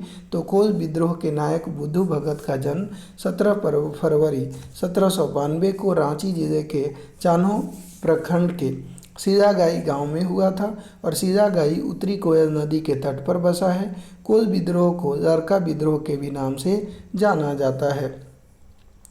अगला है झारखंड के स्वतंत्रता सेनानी बुद्धू भगत के संदर्भ में कौन सा कथन सही है? झारखंड के स्वतंत्रता सेनानी बुद्धू भगत के संदर्भ में कौन सा कथन सही है? तो बुद्धू भगत का जन्म रांची जिले के चान्हो प्रखंड के पास उत्तरी कोयल नदी के किनारे सीधागाई ग्राम में एक उरांव परिवार में 17 फरवरी 1792 ईस्वी को हुआ। इनका जन्म उरांव परिवार में हुआ था। तो इसकी अगर बात करें तो बिल्कुल ये पहले कथन की बात करें तो सत्य है। इनके द्वारा 1831-32 के मध्य कोल विद्रोह का नेतृत्व किया गया। इन्होंने बुंडू, तमाड़, पिठौरिया आदि स्थानों पर अंग्रेजों के विरुद्ध विद्रोह किया तथा उनका डटकर सामना किया। तो दूसरा भी कथन सत्य है, तो पहला और दूसरा दोनों आंसर हो जाएंगे। अगला क्वेश्चन है कि झारखंड के स्वतंत्रता सेनानी बुद्धू भगत के संदर्भ में कौन सा कथन सही है? झारखंड के स्वतंत्रता सेनानी बुद्धू भगत के बारे में कौन सा कथन सही है? ये झारखंड के प्रथम आंदोलनकारी थे जिन्हें पकड़ने के लिए अंग्रेजों ने 1000 रुपये इनाम की घोषणा करी थी, ये सही है। और 14 फरवरी 1832 को कैप्टन इम्पे के नेतृत्व में आए सैनिकों के खिलाफ लड़ते हुए ये वीर गति को प्राप्त हुए। तो दोनों के दोनों कथन अपने सत्य हो जाएंगे। ऑप्शन नंबर सी इसका आंसर हो जाएगा। बुद्धू भगत तथा उनके बेटे हलधर एवं गिरधर सहित भतीजे एवं 150 लोग भी अंग्रेजों से लोहा लेते हुए शहीद हो गए। बुद्धू भगत ने ब्रिटिश शासन, उनके समर्थकों एवं जमींदारों के विरुद्ध किस प्रसिद्ध विद्रोह का नेतृत्व किया? तो ध्यान रखिएगा कि इन्होंने कोल विद्रोह का नेतृत्व किया था। किस विद्रोह का? कोल विद्रोह का। बुद्धू भगत ने ब्रिटिश शासन, उनके समर्थकों एवं जमींदारों के विरुद्ध कोल विद्रोह का नेतृत्व किया था। बुद्धू भगत का चोरैया के जमींदार परिवार के भूनू सिंह के साथ किस बात को लेकर मतभेद हुआ था? तो बुद्धू भगत का चोरैया के जमींदार परिवार भूनू सिंह के साथ किस बात को लेकर मतभेद हुआ था? तो जनेऊ धारण को लेकर मतभेद हुआ था। बुद्धू भगत का चोरैया के जमींदार परिवार के भूनू सिंह के साथ जनेऊ धारण के बात को लेकर मतभेद हुआ था। अब आइए हम लोग जानते हैं सिद्धो और कान्हू को लेकर बनने वाले प्रश्न। तो सिद्धो कान्हू का जन्म संथाल परगना के किस गांव में हुआ था? तो सिद्धो कान्हू का जन्म संथाल परगना के भोगनाडीह गांव में हुआ था। सिद्धो कान्हू का जन्म संथाल परगना के भोगनाडीह गांव में हुआ था। और ध्यान रखिएगा कि सिद्धो का जन्म 1815 में, भैरव का जन्म 1835 में और सिद्धो कान्हू के पिता का नाम चूनी मांझी था। तो सिद्धो का जन्म 1815 में और भैरव का जो सबसे छोटा इनका भाई था उसका जन्म 1835 में हुआ था। सिद्धो कान्हू ने 1855-56 में ब्रिटिश सत्ता, साहूकारों, व्यापारियों एवं जमींदारों के खिलाफ किस विद्रोह का नेतृत्व किया? तो सिद्धो कान्हू ने 1855-56 ईस्वी में ब्रिटिश सत्ता, साहूकारों, व्यापारियों व जमींदारों के खिलाफ संथाल विद्रोह यानी हूल विद्रोह का नेतृत्व इन्होंने किया। सिद्धो कान्हू ने 1855-56 में ब्रिटिश सत्ता, साहूकारों, व्यापारियों एवं जमींदारों के खिलाफ जो है संथाल विद्रोह, जिसे हूल विद्रोह के नाम से भी जाना जाता है, का नेतृत्व इनके द्वारा करा गया। झारखंड के स्वतंत्रता सेनानी सिद्धो कान्हू के संदर्भ में कौन सा कथन सही है? झारखंड के स्वतंत्रता सेनानी सिद्धो कान्हू के संदर्भ में कौन सा कथन सही है? सिद्धो कान्हू का जन्म झारखंड के संथाल परगना के साहेबगंज जिले के बरहेट प्रखंड के भोगनाडीह में हुआ था। बिल्कुल ये सही है। सिद्धो का जन्म 1815 में तथा कान्हू का जन्म 1820 में हुआ था। ये भी सही है। सिद्धो कान्हू 4 भाई एवं 2 बहनें थे। सिद्धो कान्हू 4 भाई एवं 2 बहनें थे। ये भी सही है। सिद्धो कान्हू चांद, भैरव, फूलो और झानो, ये जो है 4 भाई और 2 बहनें, ये सही है। चारों भाई अंग्रेजों के जुल्म, शोषण एवं अत्याचार से परिचित थे। तो सभी के सभी कथन सही हो जाएंगे, यानी ऑप्शन नंबर अपना डी आंसर हो जाएगा। क्या आंसर होगा? Option number D. निम्न में से किस विद्रोह का मुख्य नारा था करो या मरो? निम्न में से किस विद्रोह का मुख्य नारा था करो या मरो? अंग्रेजों हमारी माटी छोड़ो। करो या मरो, अंग्रेजों हमारी माटी छोड़ो, ये किस विद्रोह का नारा था? तो आंसर हो जाएगा संथाल विद्रोह का या हूल विद्रोह का। 30 जून 1855 को कहाँ की सभा में सिद्धो को राजा, कान्हू को मंत्री, चांद को प्रशासक और भैरव को सेनापति चुना गया? तो आंसर हो जाएगा भोगनाडीह। भोगनाडीह सभा में सिद्धो को राजा, कान्हू को मंत्री, चांद को प्रशासक और भैरव को सेनापति के रूप में चयन किया गया। अगला है अपना कि झारखंड के संथाल विद्रोह के संदर्भ में कौन सा कथन सही है? झारखंड के संथाल विद्रोह के संदर्भ में कौन सा कथन सही है? तो 30 जून 1855 को भोगनाडीह में इन्होंने संथालों की एक बड़ी सभा बुलाई तथा धार्मिक आख्यानों के आधार पर जो सीधे शब्दों में संथालों को एकजुट होने और विद्रोह करने को कहा। ये सही है। दिकू राज्य समाप्त कर अबुआ राज्य स्थापित करने का संदेश दिया। इसी सभा में सिद्धो को राजा, कान्हू को मंत्री, चांद को प्रशासक, भैरव को सेनापति नियुक्त किया गया। दूसरा भी सही है। इनके आक्रमण से घबराकर सिद्धो कान्हू को पकड़ने के लिए ब्रिटिश सरकार द्वारा पुरस्कार की घोषणा की गई और 10 नवंबर 1855 को मार्शल लॉ लगा दिया गया। तो ये तीनों की अगर हम बात करें तो तीनों कथन सत्य हैं, यानी ऑप्शन जो होगा ए, ऑप्शन नंबर बी आंसर हो जाएगा। अगला बोला गया कि निम्न में से किसने अपने दैवीय शक्ति का हवाला देते हुए सभी मांझियों को साल की टहनी भेजकर संथाल हुल के लिए तैयार रहने को कहा। तो ध्यान रखिएगा कि निम्न में से किसने अपने दैवीय शक्ति का हवाला देते हुए सभी मांझियों को साल की टहनी भेजकर संथाल हुल के लिए तैयार रहने को कहा।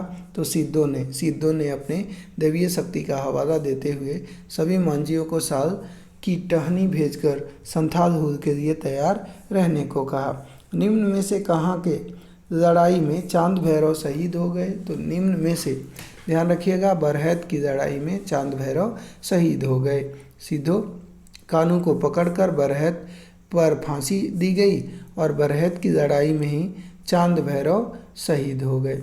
सिद्धो कानू को पकड़कर कहाँ पर फांसी दी गई? तो सिद्धो कानू को पकड़कर बरहैत में फांसी दी गई। कहाँ पे? बरहैत में इनको पकड़कर फांसी दी गई। हूल दिवस की स्थिति को मनाया जाता है। तो हूल दिवस की बात करें तो ये 30 जून को मनाया जाता है। हूल दिवस जो है 30 जून को मनाया जाता है। अब देख लेते हैं तिरंगा खड़िया को। किसको देखते हैं? तिरंगा खड़िया। अंग्रेजों के खिलाफ संघर्ष करने वाले तिरंगा खड़िया का जन्म कब हुआ था? अंग्रेजों के खिलाफ संघर्ष करने वाले तिरंगा खड़िया का जन्म 9 फरवरी 1806 में हुआ था। अंग्रेजों के खिलाफ संघर्ष करने वाले तिरंगा खड़िया का जन्म 9 फरवरी 1806 में हुआ था। अंग्रेजों के खिलाफ संघर्ष करने वाले तिरंगा खड़िया का जन्म 9 फरवरी 1806 को गुमला जिले के मुरगू या सिसई गांव में हुआ था। तिरंगा खड़िया का विवाह 1846 में रतनी खड़िया से हुई थी। झारखंड के स्वतंत्रता सेनानी तिरंगा खड़िया के संदर्भ में कौन सा कथन सही है? 1850-60 ईस्वी के मध्य इनके नेतृत्व में जमींदारों, महाजनों तथा ब्रिटिश सरकार के विरुद्ध आंदोलन हुआ। तो ध्यान रखिएगा, ये तिरंगा खड़िया के बारे में हम बात कर रहे हैं, तो बिल्कुल पहला सही है। आंदोलन का मुख्य उद्देश्य जमीन की वापसी तथा जमीन पर झारखंडी समुदाय का परंपरागत अधिकार बहाल करना था, ये भी सही है। अगला है अपना, बोला गया कि बोधन सिंह ने तिरंगा खड़िया को की गोली मारकर हत्या कर दी। तो ये भी आपका सही है, बोधन सिंह ने तिरंगा खड़िया की गोली मारकर हत्या कर दी। और इनका सदफ स्थल वर्तमान में तिरंगा तोपा टांड के नाम से जाना जाता है। तो ये सभी के सभी कथन सत्य हो जाएंगे, यानी ऑप्शन नंबर डी अपना आंसर हो जाएगा। तिरंगा खड़िया ने अंग्रेजों, जमींदारों तथा अन्य अत्याचारियों से लड़ने हेतु गुमला के आसपास के गांवों में अपना संगठन बनाया था। अपने संगठन को ये क्या कहते थे? तिरंगा खड़िया ने अंग्रेजों, जमींदारों तथा अन्य अत्याचारियों से लड़ने हेतु गुमला के आसपास के गांवों में अपना संगठन बनाया था। तो इनके संगठन को क्या कहा जाता था? तो ध्यान रखिएगा, इनके संगठन को जूरी पंचायत के रूप में जाना जाता था। क्या कहा जाता था? जूरी पंचायत। तिरंगा खड़िया ने अंग्रेजों, जमींदारों तथा अन्य अत्याचारियों से लड़ने हेतु गुमला के आसपास के गांवों में अपना संगठन बनाया था। अपने संगठन को ये जूरी पंचायत कहकर संबोधित करते थे। तिरंगा खड़िया को बसिया थाना अंतर्गत कुम्हारी ग्राम के जूरी पंचायत में समर्थकों को संबोधित करते समय गिरफ्तार किया गया। गिरफ्तारी के पश्चात उन्हें कहाँ के जेल भेज दिया गया? तिरंगा खड़िया को बसिया थाना अंतर्गत कुम्हारी ग्राम के जूरी पंचायत में समर्थकों को संबोधित करते हुए गिरफ्तार किया गया। गिरफ्तारी के पश्चात उन्हें कहाँ के जेल भेज दिया गया? तो ध्यान रखिएगा, कलकत्ता जेल भेज दिया गया। तिरंगा खड़िया को बसिया थाना अंतर्गत कुम्हारी ग्राम के जूरी पंचायत में समर्थकों को संबोधित करते समय गिरफ्तार किया गया और गिरफ्तारी के बाद उन्हें कलकत्ता के जेल में भेज दिया गया। अगला है, झारखंड के स्वतंत्रता सेनानी तिरंगा खड़िया के संदर्भ में कौन सा कथन सही है? झारखंड के स्वतंत्रता सेनानी तिरंगा खड़िया के बारे में कौन सा कथन सही है? सत्य कथन की पहचान करनी है। तो पहला है कि तिरंगा खड़िया का जन्म गुमला जिला के मुरगू गांव में 9 फरवरी 1806 को हुआ था। बिल्कुल सही है। तिरंगा खड़िया का सरना धर्म में अटूट विश्वास था। ये भी सही है। तिरंगा खड़िया के पिता का नाम ढुइया खड़िया एवं माता का नाम पेतो खड़िया था। ये भी सही है।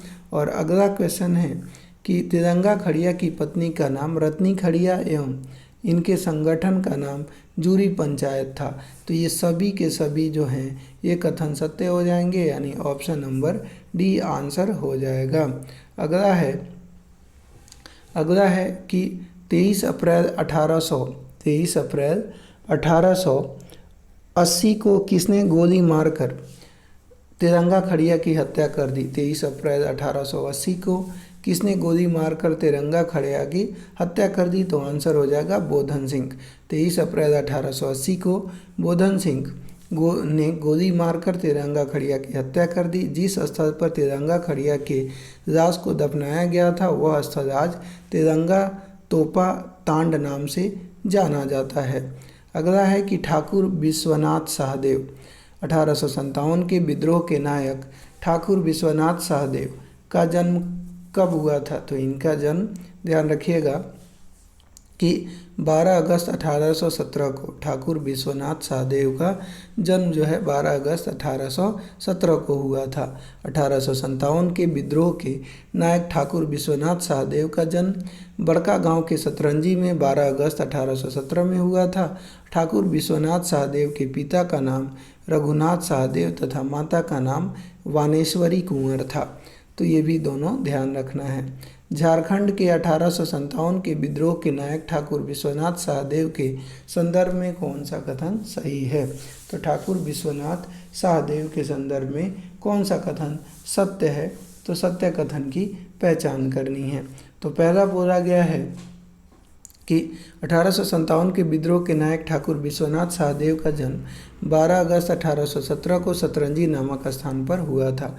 तो ये पहला कथन अपना सत्य है। इनके पिता का नाम रघुनाथ सहदेव और माता का नाम वानेश्वरी कुंवर था। ये भी सही है। दूसरा भी कथन सही है। ठाकुर विश्वनाथ सहदेव अपनी राजधानी सतरंजी से हटाकर हटिया को इन्होंने बनाया। तो ध्यान रखिएगा ये जो है तीसरा की हम स्टेटमेंट की बात करें तो तीसरा स्टेटमेंट ये गलत है। अगला हम बात करें, अगला है कि 1857 ईस्वी में अंग्रेज़ों के विरुद्ध बिगुल फूंका तथा स्वयं को स्वतंत्र राजा घोषित कर दिया। तो ये भी गलत है। तो ध्यान रखिएगा पहला और दूसरा यहाँ पे सत्य हो जाएंगे, यानी ऑप्शन हम बात करें तो यहाँ पे आपसे बोला गया है कि यहाँ पे ऑप्शन नंबर 1, 2 और 3 भी सही है। ध्यान रखिएगा ये पहला, दूसरा और तीसरा आंसर हो जाएगा। ऑप्शन नंबर ए इसका आंसर होगा। अगला 1855 में अंग्रेज़ों के विरुद्ध विद्रोह बिगुल फूंका तथा स्वयं को एक स्वतंत्र राजा घोषित कर दिया। ये कथन सही है। अगला है कि झारखंड के 1857 का विद्रोह के नायक ठाकुर विश्वनाथ सहदेव के संदर्भ में कौन सा कथन सही है। झारखंड के 1857 के विद्रोह के नायक ठाकुर विश्वनाथ सहदेव के संदर्भ में कौन सा कथन सही है। तो पहला बोला गया कि 1857 के सिपाही विद्रोह में रामगढ़ बटालियन के 600 सिपाहियों का नेतृत्व ठाकुर विश्वनाथ सहदेव ने किया। बिल्कुल ये पहला कथन सही है। इन्होंने मुक्ति वाहिनी सेना गठित की और इसका सेनापति पांडे गणपत राय को नियुक्त किया। तो ये दोनों के दोनों कथन सत्य अभी तक हो गए। तीसरा देखते हैं कि ठाकुर विश्वनाथ सहदेव को 20 मार्च 1858 को लोहरदगा में गिरफ्तार किया गया। तो ये स्टेटमेंट गलत है।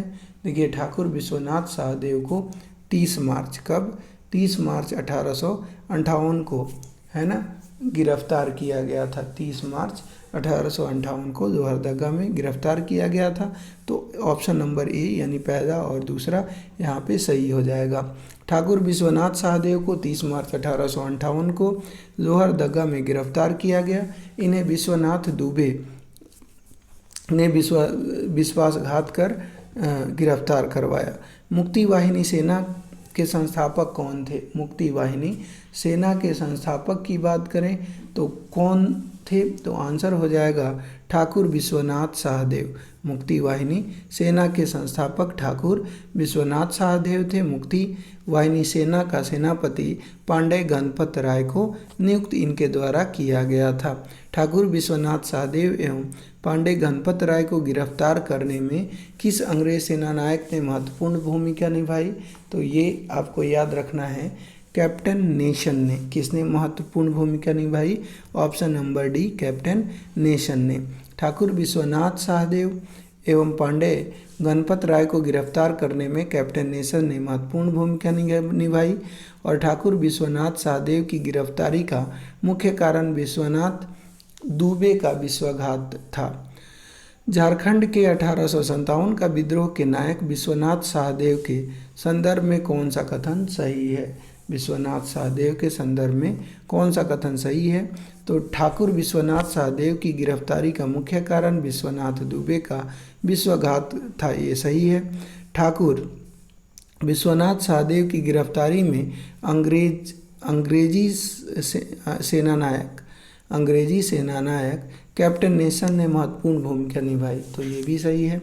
ठाकुर विश्वनाथ शाहदेव को 16 अप्रैल 1858 को रांची जिला स्कूल के मुख्य द्वार के पास कदम के वृक्ष के नीचे फांसी दी गई, ये भी सही है। और यह स्थल शहीद चौक के नाम से वर्तमान में जाना जाता है। तो सभी के सभी कथन सत्य हो जाएंगे, यानी ऑप्शन नंबर डी आंसर हो जाएगा। अगला क्वेश्चन है कि ठाकुर विश्वनाथ शाहदेव को किस तिथि को रांची जिला स्कूल के मुख्य द्वार के पास जहां इन दिनों शहीद स्थल बना हुआ है फांसी दी गई थी? तो ये याद रखिएगा 16 अप्रैल 1858 को। ठाकुर विश्वनाथ शाहदेव को 16 अप्रैल 1858 को रांची जिला स्कूल के मुख्य द्वार के पास कदम वृक्ष पर लटकाकर फांसी दी गई थी, जहां इन दिनों शहीद स्थल बना हुआ है। ठीक है, अगला आइए गणपत राय। तो गणपत राय को देख लेते हैं। झारखंड के स्वतंत्रता सेनानी पांडे गणपत राय के संदर्भ में कौन सा कथन सही है? तो पांडे गणपत राय के संदर्भ में कौन सा कथन सही है? तो देख लेते हैं। पहला बोला गया 1857 के सिपाही विद्रोह के अमर सेनानी पांडे गणपत राय का जन्म 17 जनवरी 1809 में हुआ था, ये सही है। इनके पिता का नाम रामकिशुन राय एवं पत्नी का नाम सुगंधा कुंवर था, ये भी सही है। अगला है कि पांडे गणपत राय छोटा नागपुर महाराज के दीवान थे तथा 1857 के विद्रोह में महाराजा ने इन्हें सेनानायक बनाया था, ये भी सही है। पांडे गणपत राय का जन्म लोहरदगा जिले के भैरव गांव में हुआ था, ये भी सही है, यानी उपयुक्त सभी आंसर हो जाएंगे।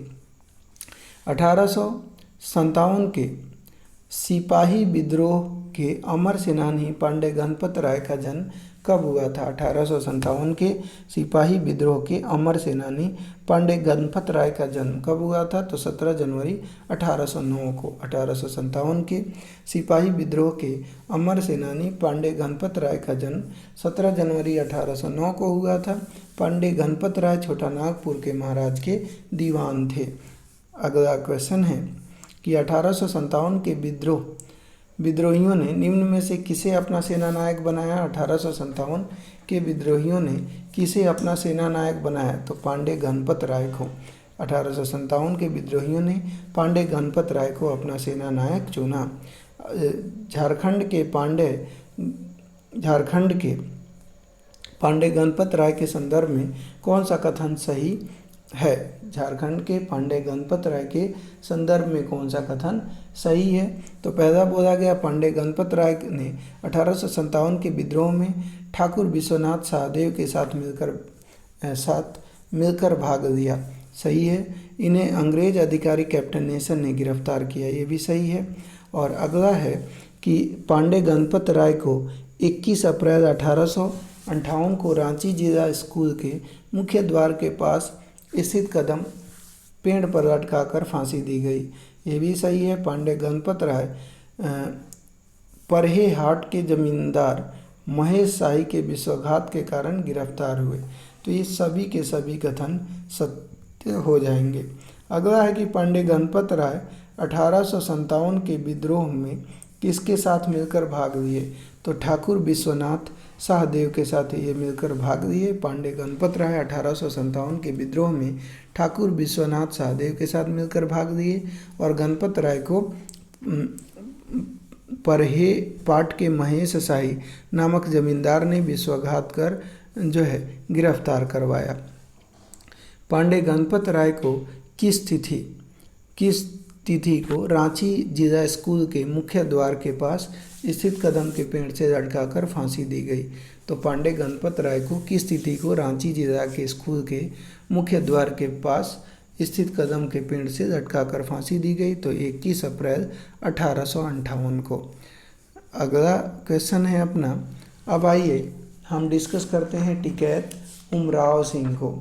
तो टिकैत उमराव सिंह को आज नहीं दोस्तों, आज के वीडियो में इतना ही। अगले क्लास में हम लोग टिकैत उमराव सिंह को डिस्कस करेंगे, ठीक है। तो आज के वीडियो में इतना ही।